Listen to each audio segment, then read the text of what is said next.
All right, headline number 4. Yes. Yeah, you ready for this one? Grabango announced this week that its checkout free solution is now available in 6 Circle K stores in the Tucson area. Get out. I know, right? It's crazy. Like this, I can't make this stuff up. Now, loyal Omni Talk fans will know Grabango from the video we shot last year of their installation at the Giant Eagle Get Go store outside of Pittsburgh.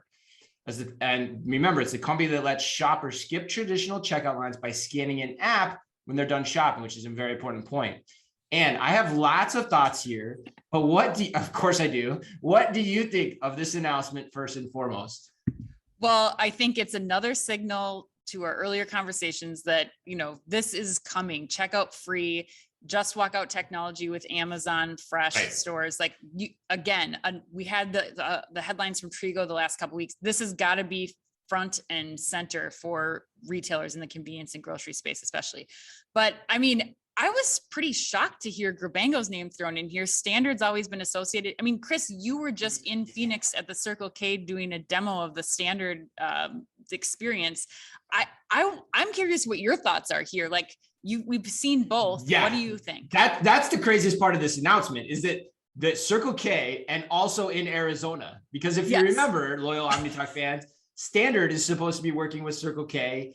And their first store is in Tempe, and you're right. Yes, I did go and visit and I tried it out. I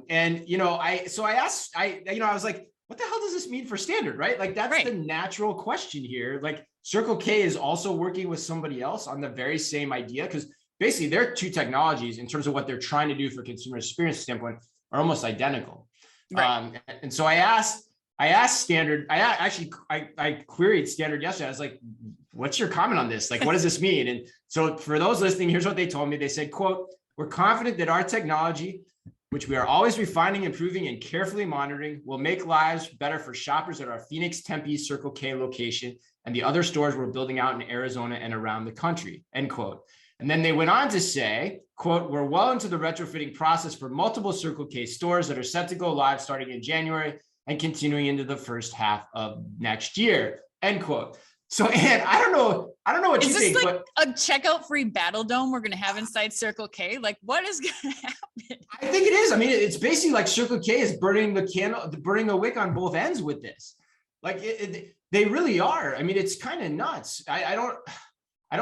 Hey, fair play to them getting two people to duke it out on a cool technology side of things.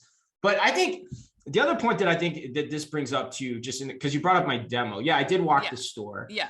And I would say, it was early, I give them a lot of credit for doing it, being live, it works very similar to how the Grabango experience works in terms of you walk in the store, you download the app, you take what you want, and then you scan the app upon your exit.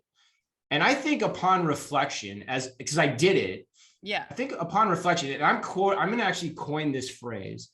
Okay. I think there's something to what I call a pre-shop authorization versus what Grabango and Standard are doing, which is a post-shop authorization. Okay. Pre-shop authorization is what you find at Amazon Go or at Tesco by way of Trigo, where you scan the barcode to enter the store.